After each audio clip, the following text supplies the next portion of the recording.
Baik, Assalamualaikum warahmatullahi wabarakatuh. Baik, perkenalkan, nama saya Imam Dinul Salam dengan NIM 2107354 Prodi Pendidikan Teknik Otomotif. Baiklah, pada kesempatan kali ini saya bertugas sebagai guru PL ya. Guru PL. Pada kali ini kita akan belajar tentang mesin diesel, yaitu lebih tepatnya pada sistem bahan bakar diesel common rail. Baik, anak-anak sekalian, kita akan membahas terkait diesel, sistem diesel common rail ini. Ada beberapa topik. Yang pertama yaitu terkait prinsip kerja dari sistem diesel common rail. Yang kedua, kita akan mempelajari juga terkait komponen-komponen dari sistem diesel common rail. Dan yang ketiga yaitu terkait kelebihan dan kekurangan dari sistem diesel common rail.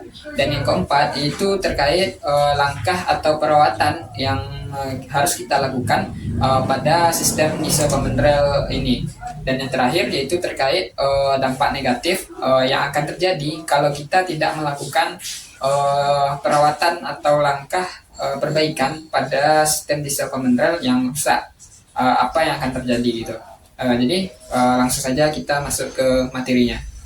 Baik, anak-anak siswa sekalian, baiklah kita masuk ke materi yang pertama, yaitu terkait yang namanya dari prinsip sistem bahan bakar diesel common rail. Sebelumnya mungkin dari siswa sekalian itu sudah pernah menemui yang namanya mesin diesel ya. Mesin diesel adalah mesin yang perbedaannya dengan mesin bensin yaitu dari segi torsi atau kompresi yang dihasilkan oleh mesin tersebut lebih tinggi gitu. Jadi pembedanya antara mesin bensin dengan mesin diesel yaitu torsi yang dihasilkan oleh piston itu lebih tinggi. Baik, untuk prinsip kerja dari mesin diesel yang akan kita bahas sekarang yaitu terkait common rail. Yaitu common rail ini adalah suatu mekanisme injeksi atau sistem bahan bakar yang digunakan pada mobil diesel. Tentu saja ya, karena namanya saja sistem common rail yaitu pada mesin diesel. Untuk prinsip kerjanya mirip dengan electronic full injection yang ada pada motor bensin ya, atau lebih ke motor bensin.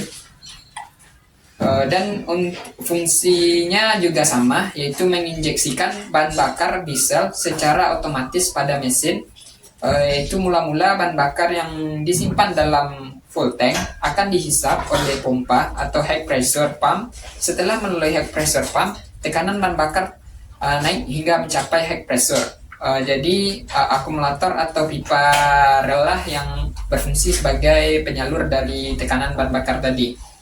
Jadi itu mungkin dari prinsip kerjanya. Baik, selanjutnya kita akan membahas terkait komponen-komponen dari sistem bahan bakar diesel common rail ya. Di mana komponen-komponennya pada sistem ini terdapat 8 komponen, yaitu yang pertama adalah namanya tangki bahan bakar. Tangki bahan bakar ialah berfungsi untuk menampung bahan bakar atau konstruksi setiap tangki bahan bakar adalah sama dengan separator atau yang lain pada tangki seperti pada mobil ya. Jadi untuk tangki ini lebih umum, bentuknya seperti yang ada pada tangki-tangki mobil biasa. Tidak jauh berbeda dengan tangki-tangki yang lainnya. Yang kedua yaitu filter. Filter yaitu komponen pada sistem injeksi bahan bakar yang berguna menyaring kotoran dan uap air yang terbawa oleh bahan bakar. Jadi filter ini jika sistem ini digunakan tanpa filter, maka takutnya nanti komponen-komponen yang terbawa oleh bahan bakar itu tidak tersaring sempurna dan akan mengakibatkan sistem ini rusak. Jadi makanya filter sangat dibutuhkan pada sistem diesel common rail ini. Baik, masuk kita ke komponen yang selanjutnya yaitu komponen ketiga, yaitu namanya adalah pre-supply pump. Yaitu dimana pre-supply pump ini berfungsi sebagai untuk menyalurkan bahan bakar dari tangki menuju ke high pressure pump. Jadi intinya pre-supply pump ini adalah sebagai pompa pembantu ya, pompa pembantu yang akan mendorong bahan bakar menuju ke high pressure pump. Baik, untuk komponen yang keempat yaitu high pressure pump, yaitu atau yang bisa dikatakan dengan pompa tekanan tinggi ya. Di mana tadi dari pre-supply pump telah mengirimkan bahan bakar atau memompakan bahan bakar ke high pressure pump, maka di sini high pressure pump adalah menaikkan tekanan bahan bakar dan mendistribusikan bahan bakar bertekanan ke injektor lewat rel atau ya saluran tadi. Jadi intinya di sini di high pressure pump ini, ketika bahan bakar tiba di high pressure pump, maka akan dibuat tekanan bahan bakar ini supaya tekanannya tinggi gitu. Jadi ketika penyemprotannya itu akan berlangsung secara bagus. Jika tekanan dari bahan bakar itu sendiri ketika penyemprotan tidak bagus, maka akan menyebabkan tidak terinjeksikan nanti bahan bakarnya. Selanjutnya yaitu high pressure akumulator. High pressure akumulator ini adalah itu komponen yang berfungsi sebagai penyimpanan sementara ya, penyimpanan sementara sebelum bahan bakar diinjeksikan ke dalam mesin, yaitu atau lebih disebut yaitu penyimpanan sementara bahan bakar bertekanan sebelum diinjeksikan ke ruang bakar dengan menggunakan injektor gitu. Jadi ibaratnya itu tempat singgah lah begitu, tempat singgah dari bahan bakar sebelum injektor itu menyemprotkan bahan bakar sesuai dengan timing pengapian. Baik, masuk kita ke komponen yang ke-6 yaitu injektor. Injektor sendiri adalah komponen inti pada sistem command rail, yaitu yang berfungsi sebagai komponen ini menginjeksikan bahan bakar dengan jumlah dan waktu sesuai kebutuhan mesin. Jadi intinya setelah tadi dari akumulator, maka yang akan menyemprotkan bahan bakar ke ruang bakar itu adalah injeksi, yang mana injeksi ini akan diatur secara elektronik yang diatur oleh ECU namanya, atau Electronic Control Unit. Baik, selanjutnya komponen yang ke-7 yaitu terkait namanya pressure control valve. Apa itu pressure control valve? Yaitu adalah menjaga tekanan pada pipa rel supaya konstan, atau komponen ini dilengkapi dengan rel pressure sensor untuk mengatur tekanan bahan bakar. Jadi intinya di sini pressure control valve ini adalah sebagai pengatur tekanan dari bahan bakar itu sendiri. Berapa standar dari tekanan yang harus diinjeksikan oleh injektor nanti. Jadi di pressure control valve ini adalah seperti katup ya, katup yang akan mengatur pengontrolannya. Yang terakhir dari komponen sistem bahan bakar diesel command rail adalah ECU atau Electronic Control Unit, yaitu di mana ECU ini adalah sebagai otak dari sistem bahan bakar diesel command rail ini. Yaitu tanpa ECU maka tidak akan berjalan yang namanya dari injektor, sensor-sensor yang ada di sistem command rail itu tidak akan berjalan, karena semua data yang diterima oleh komponen-komponen lain itu akan ditransfer ke ECU. Jadi ECU ini yang mengolah data, maka dialah yang bekerja untuk mengontrol dari semua komponen. Baik, itulah komponen-komponen pada sistem diesel command rail. Baik, masuk kita ke pembahasan yang ketiga, yaitu terkait kelebihan dan kekurangan pada sistem diesel command rail. Yang pertama kita masuk kepada kelebihannya, yaitu kelebihannya ada 3. Yang pertama yaitu sistem command rail memungkinkan injeksi bahan bakar yang lebih presisi dan terkontrol, sehingga dapat meningkatkan efisiensi bahan bakar dan mengurangi emisi ya. Yang kedua yaitu kelebihan dari sistem diesel command rail ini adalah terkait performa mesinnya, yaitu di mana sistem command rail dapat memperbaiki performa mesin diesel dengan mengirimkan bahan bakar ke injektor dengan tekanan tinggi dan konsisten, sehingga membuat mesin tetap bertenaga gitu. Jadi dibandingkan dengan motor bensin atau yang lainnya, itu tekanan atau performa mesin pada mesin diesel itu lebih unggul. Yang ketiga yaitu kelebihan dari sistem diesel command rail ini adalah terkait kualitas pembersihan ya. Maksudnya di sini sistem command rail memiliki sistem pembersihan yang lebih baik dan lebih efisien, yang membantu menjaga mesin tetap bersih dan berfungsi dengan baik gitu.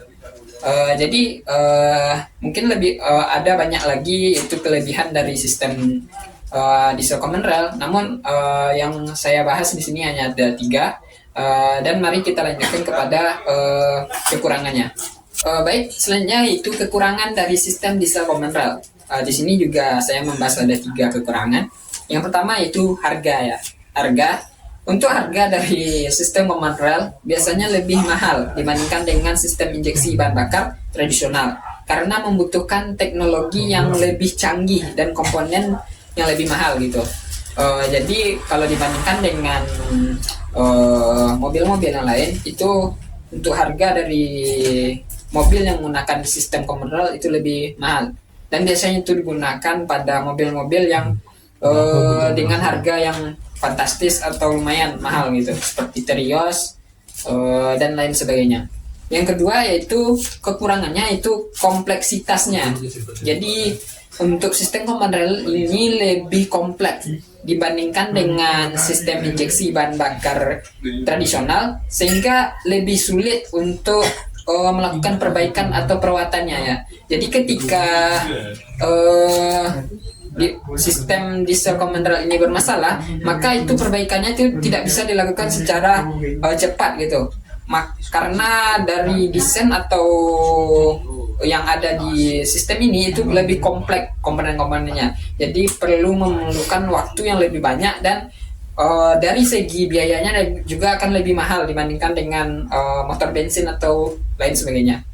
Dan yang ketiga yaitu terkait perawatannya. Seperti yang saya bilang tadi, yaitu ketika mesin common rail itu mengalami kerusakan karena dia memiliki kompleksitas dari komponen yang lumayan rumit, maka untuk perawatan itu memerlukan perawatan yang lebih baik dan lebih sering dibandingkan dengan sistem injeksi bahan bakar tradisional, untuk memastikan bahwa mesin tetap berfungsi dengan baik gitu.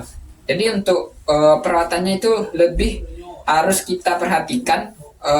Bukan maksud di sini membandingkan motor bensin atau motor yang lainnya itu tidak perlu melakukan perawatan, tapi kita lebih harus waspada dengan sistem common rail ini, karena jika tidak melakukan perawatan secara rutin atau secara teratur, maka ketika rusak itu siap-siap saja mengeluarkan biaya yang tidak sedikit nantinya. Baik, itulah kelebihan dan kekurangan dari sistem diesel common rail. Nanti dari rekan-rekan siswa itu bisa mencari lebih banyak referensi terkait kelebihan dan kekurangannya. Baik, itu yang dapat saya jelaskan terkait kelebihan dan kekurangan dari sistem bahan bakar diesel common rail. Baik, masuk kita ke materi yang keempat, yaitu terkait perawatan-perawatan apa saja yang sekiranya bisa kita lakukan untuk kita lakukan pada sistem bahan bakar diesel common rail ini. Yaitu untuk yang saya dapatkan referensi itu ada 6 yang harus kita lakukan. Yang pertama yaitu periksa tekanan bahan bakar. Jadi untuk common rail ini wajib kita periksa secara berkala terkait tekanan bahan bakarnya. Karena jika tekanan bahan bakarnya tidak standar atau di luar yang ditentukan, maka akan mempengaruhi dari kinerja mesin atau performa mesin diesel nantinya. Yang kedua, pembersihan injektor.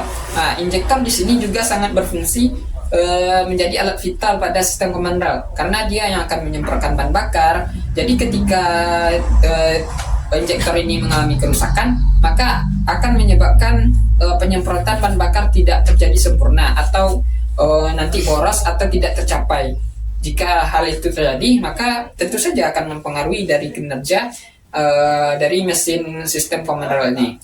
Yang ketiga itu pengecekan sistem elektronik. Nah, elektronik di sini juga sangat berfungsi karena pengontrolan utama dari sistem bahan bakar diesel common rail itu menggunakan yang namanya sistem kontrol elektronik atau yang dikontrol oleh ECU, Electronic Control Unit.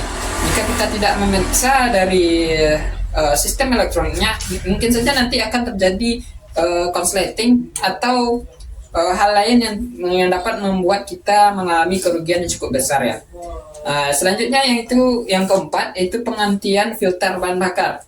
Filter bahan bakar di sini tadi masuk ke komponennya, karena jadi hal ini juga sangat berpengaruh pada sistem bahan bakar diesel common rail, karena jika kita tidak memeriksa filter secara berkala, maka tentu saja nanti akan mempengaruhi dari saluran sistemnya, karena fungsi dari filter bahan bakar itu sendiri adalah menyaring bahan bakar yang membawa kotoran-kotoran dari luar gitu. Jadi tanpa filter bahan bakar maka hal-hal itu tidak dapat kita antisipasi nantinya. Selanjutnya yang kelima yaitu perawatan filter udara.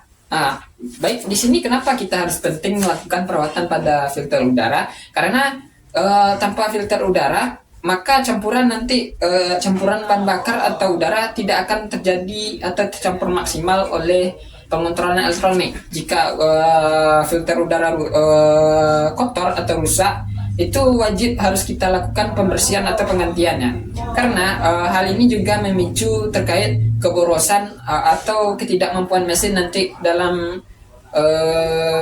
menghemat bahan bakar gitu.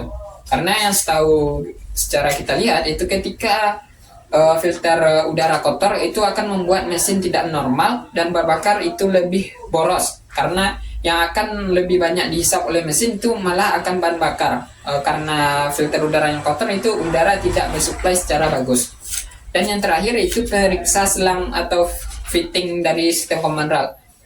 Jadi pada sistem command rail ini juga terdapat banyak selang, yaitu selang untuk menginjeksikan bahan bakar terutama. Kalau tidak memeriksa itu secara berkala, takutnya nanti dari selang atau fitting pada sistem bahan bakar diesel command rail itu mengalami kerusakan, dan yang akan berakibat juga pada tidak tercapainya tekanan bahan bakar nanti. Baik, itulah contoh-contoh perawatan yang sering dilakukan pada sistem diesel command rail.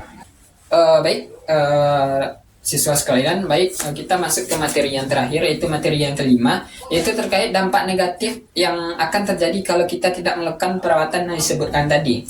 Yaitu di sini saya mendapatkan 7 buah dampak negatif, yaitu yang pertama terkait pengurangan efisiensi bahan bakar ya. Nah, seperti yang saya bilang tadi, ini pengurangan efisien bahan bakar tadi itu memiliki banyak faktor yang menyebabkannya.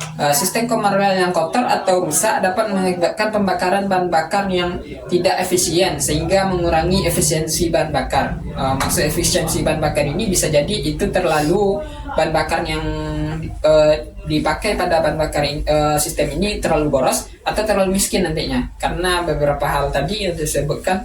Karena kita tidak memeriksa filter udara atau injektor, itu akan mengakibatkan hal-hal ini terjadi intinya. Yang kedua itu emisi yang tinggi. Pembakaran bahan bakar yang tidak efisien karena masalah pada sistem command rail dapat menghasilkan emisi gas buang yang tinggi. Jadi dengan pembakaran yang tidak sempurna atau salah settingan pada sistem diesel command rail ini, karena tidak melakukan perawatan, itu juga akan mengakibatkan dari yang namanya emisi gas buangnya akan menjadi lebih tinggi gitu. Karena terdapat kotoran, jadi sensor-sensor yang ada pada sistem bahan bakar diesel command rail itu tidak melakukan kinerjanya secara maksimal. Hasil emisi gas buangnya akan tinggi dan berdampak pada lingkungan sekitar gitu. Selanjutnya yang ketiga yaitu penurunan kinerja mesin. Maksud penurunan kinerja mesin di sini yaitu ketika masalah pada sistem command rail seperti injektor yang tersumbat atau sensor-sensor yang rusak dapat mengakibatkan penurunan kinerja mesin. Kenapa hal ini bisa terjadi? Karena yang tadi kita tidak melakukan perawatan secara berkala, maka sensor-sensor itu mengalami kerusakan. Jadi data-data yang mereka inputkan ke ECU itu tidak valid lagi, karena mungkin saja di sensor-sensor itu terdapat kotoran-kotoran ya, yang membuat dari sensor tersebut tidak mendapatkan data yang pas. Makanya efisiensi mesin itu atau kinerja mesin menjadi berkurang.